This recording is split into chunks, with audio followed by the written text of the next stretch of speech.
ଓମ୍ ଶାନ୍ତି। ମନୁଷ୍ୟରୁ ଦେବତା ହେବାର ମହାନ ଶିକ୍ଷାକୁ ପ୍ରାପ୍ତ କରୁଥିବା ଜ୍ଞାନସାଗର ପରମାତ୍ମା ପିତାଙ୍କର ଶ୍ରେଷ୍ଠ ଆତ୍ମିକ ସନ୍ତାନମାନଙ୍କୁ ଶୁଭ ସକାଳର ଶୁଭ ଅଭିନନ୍ଦନ ଜଣାଇ ଆଜିର ପ୍ରଭୁ ଚିନ୍ତନର ଆଲୋଚନାକୁ ମୁଁ ସମସ୍ତଙ୍କୁ ସ୍ୱାଗତ ଜଣାଉଛି। ଜଣେ ଅଧ୍ୟାପକ ନୂଆ ନୂଆ ହୋଇ ଈଶ୍ୱରୀୟ ବିଶ୍ୱବିଦ୍ୟାଳୟକୁ ଆସୁଥାନ୍ତି। ଥରେ ଅଚାନକ ତାଙ୍କ ସହ ମୋର ସାକ୍ଷାତ ହୋଇଗଲା।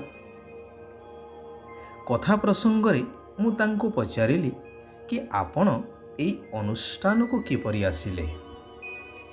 ସେ ତାଙ୍କର ସୁନ୍ଦର ଅନୁଭୂତିଟିଏ ବଖାଣି ବସିଲେ। କହିଲେ, ମୁଁ ଯେଉଁଠାରେ ରହୁଛି ମୋର ପାଖାପାଖି ଜଣେ ବୃଦ୍ଧ ଦର୍ଜି ରହୁଛନ୍ତି। ମୁଁ ପ୍ରତ୍ୟହ ନିତ୍ୟକର୍ମ ସାରି ଦେଖେ ପାଖାପାଖି 8ଟା ବେଳେ ତାଙ୍କୁ ଡାଏରୀ ପେନ୍ ଧରି କେଉଁଠାରୁ ଫେରିବାର। ଦିନେ ମୁଁ ତାଙ୍କୁ ଉତ୍ସୁକତା ବଶତଃ ପଚାରିଲି, ମଉସା, ଆପଣ ସକାଳୁ ସକାଳୁ କୁଆଡ଼େ ଯାଉଛନ୍ତି ଏବଂ ଏତିକି ବେଳେ ଫେରୁଛନ୍ତି, ପୁଣି ଡାଏରୀ ପେନ୍ ନେଇ? ସେ କହିଲେ, ମୁଁ ଈଶ୍ୱରୀୟ କଲେଜକୁ ପାଠ ପଢ଼ିବାକୁ ଯାଉଛି। ମୋର ଆଗ୍ରହ ବଢ଼ିଗଲା। ମୁଁ ତାଙ୍କୁ ପଚାରିଲି। ସେ ମଧ୍ୟ ମୋତେ କହି ଚାଲିଲେ କି ଆପଣ ଜଣେ ଅଧ୍ୟାପକ। ଆପଣ ଯେପରି କଲେଜରେ ପିଲାମାନଙ୍କୁ ଇତିହାସ, ଭୂଗୋଳ ଆଦି ବିଭିନ୍ନ ବିଷୟରେ ପାଠ ପଢ଼ାଉଛନ୍ତି, ଆଉ ପିଲାମାନଙ୍କର ମଧ୍ୟ ଲକ୍ଷ୍ୟ ରହୁଛି ବା ଉଦ୍ଦେଶ୍ୟ ମଧ୍ୟ ରହିଛି କି ପାଠ ପଢ଼ି ଆମେ ଇଞ୍ଜିନିୟର ହେବୁ, ଡାକ୍ତର ହେବୁ ବା ଅଫିସର ହୋଇ ରୋଜଗାର କରି ନାମ ମାନ ସାନ ଆଦି ପ୍ରାପ୍ତ କରିବୁ।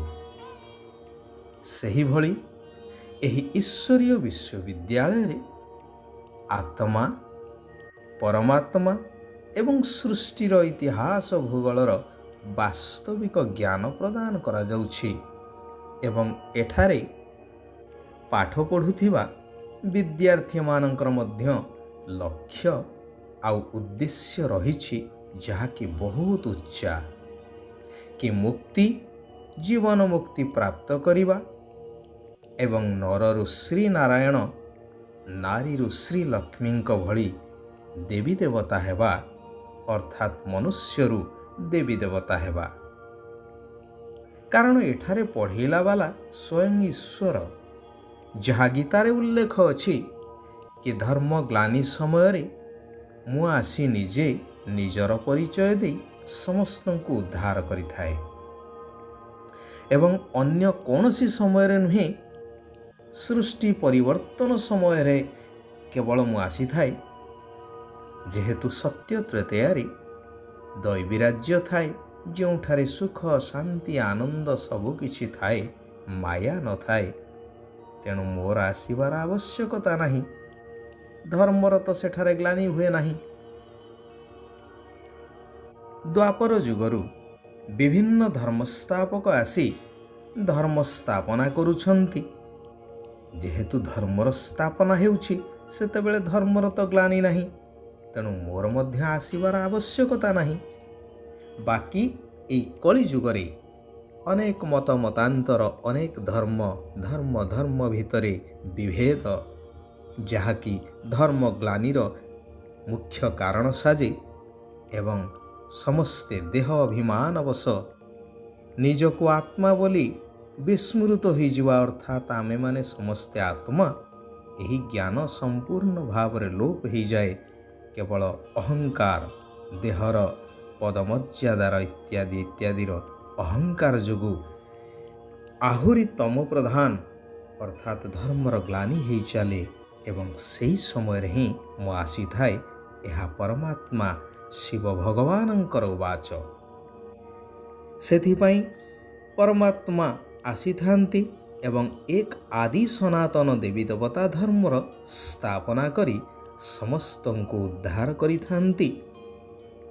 ଅଧ୍ୟାପକ ଜଣକ ଏ କଥା କହୁ କହୁ ନିଜର ଭାବନା ମଧ୍ୟ ମୋ ଆଗରେ ପ୍ରକାଶ କରି କହିଲେ କି ମୋତେ ଆନନ୍ଦ ଏବଂ ଆଶ୍ଚର୍ଯ୍ୟ ମଧ୍ୟ ଲାଗିଲା କି ଜଣେ ସାଧାରଣ ବୃଦ୍ଧ ଦରଜୀ ଯିଏକି ଅଧିକା ପାଠ ମଧ୍ୟ ପଢ଼ିନାହାନ୍ତି ଏତେ ବାସ୍ତବିକ ଏବଂ ଉଚ୍ଚତର ଆତ୍ମଜ୍ଞାନ କଥା କହିପାରୁଛନ୍ତି ଯାହା ମୁଁ ଜଣେ ଅଧ୍ୟାପକ ହୋଇ ମଧ୍ୟ ଜାଣିନାହିଁ।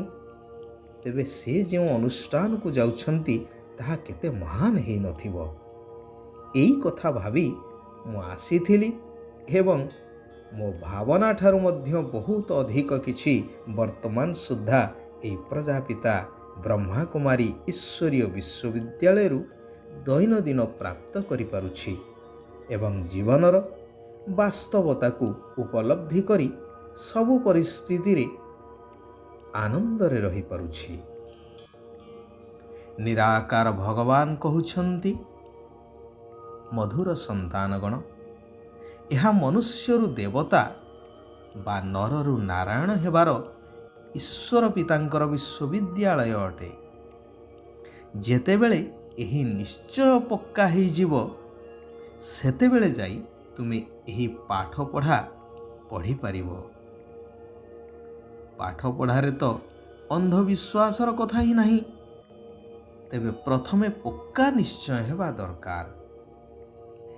ହେଲେ ମନୁଷ୍ୟରୁ ଦେବତା ହେବା ପାଇଁ ଏବେ ଆଖିକୁ ସମ୍ପୂର୍ଣ୍ଣ ନିର୍ବିକାରୀ କରିବାର ମେହନତ କରିବାର ଅଛି, କାରଣ ଏଇ ଆଖି ହିଁ ବହୁତ ଧୋକା ଦେଇଥାଏ। ତା ସହିତ ମଧୁର ହେବାର ପୁରୁଷାର୍ଥ କରିବା ମଧ୍ୟ ଆବଶ୍ୟକ।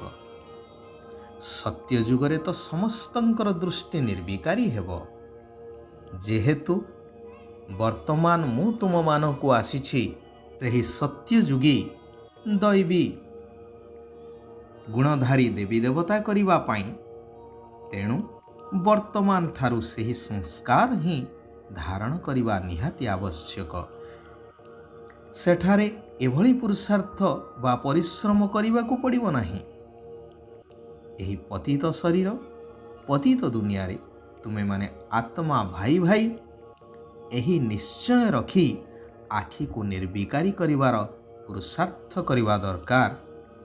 ମନୁଷ୍ୟ ତ ଏପଟେ କହୁଛନ୍ତି, ଭଗବାନ ଆପଣ ଯେତେବେଳେ ଆସିବେ ସେତେବେଳେ ଆମେ ଆପଣଙ୍କ ଉପରେ ସମର୍ପିତ ହେଇଯିବୁ। ପୁଣି ଭଗବାନଙ୍କୁ ସର୍ବବ୍ୟାପୀ ବୋଲି କହୁଛନ୍ତି। ତେବେ ଏହି କଥା ପ୍ରମାଣିତ କରୁଛି ଯେ ଭଗବାନ ଏଠି ସେଠି ସର୍ବତ୍ର ବିଦ୍ୟମାନ ନୁହନ୍ତି। କିନ୍ତୁ ମନୁଷ୍ୟ ବିଭିନ୍ନ ଶାସ୍ତ୍ର ପୁରାଣ ଅନେକ ମତମତାନ୍ତର ଦ୍ୱାରା ଭ୍ରମିତ ହୋଇ ଭଗବାନଙ୍କୁ ମାଟି ଗୋଡ଼ି କୀଟ ପତଙ୍ଗ ସବୁଥିରେ ଅଛନ୍ତି କହି ଭଗବାନଙ୍କର ଆହୁରି ଗ୍ଲାନି କରି ଚାଲିଛନ୍ତି। ସେଥିପାଇଁ ଗୀତାର ମହାବାକ୍ୟ ଅନୁସାରେ ସର୍ବଧର୍ମଂ ପରିତ୍ୟଜ୍ୟ ମାମେକଂ ଶରଣଂ ବ୍ରଜ, ଅର୍ଥାତ୍ ଏବେ ସବୁ ମତ ଛାଡ଼ି ଏକ ମୋ ଶ୍ରୀମତରେ ଚାଲ। ଏହି ପୁରୁଣା ଦୁନିଆ ଠାରୁ ବେହଦର ସନ୍ନ୍ୟାସ କରିବାର ଅଛି ବର୍ତ୍ତମାନ, କାରଣ ଏହି ଦୁନିଆ ଏବେ ସମ୍ପୂର୍ଣ୍ଣ ପରିବର୍ତ୍ତନ ହେବାକୁ ଯାଉଛି ବା ସମ୍ପୂର୍ଣ୍ଣ ବିନାଶ ହେବାକୁ ଯାଉଛି। ଶରୀର ନିର୍ବାହ ଅର୍ଥେ କର୍ମ କରି ମଧ୍ୟ ସଂସାର ସମ୍ଭାଳି ପରିବାର ଆଦିକୁ ପୋଷି କେବଳ ଆତ୍ମିକ ଯାତ୍ରାରେ ରହିବାକୁ ହେବ, ଅର୍ଥାତ୍ ବୁଦ୍ଧିକୁ ପରମାତ୍ମାଙ୍କ ସହିତ ଲଗେଇ ରଖିବାର ଅଭ୍ୟାସ କରିବାର ଅଛି।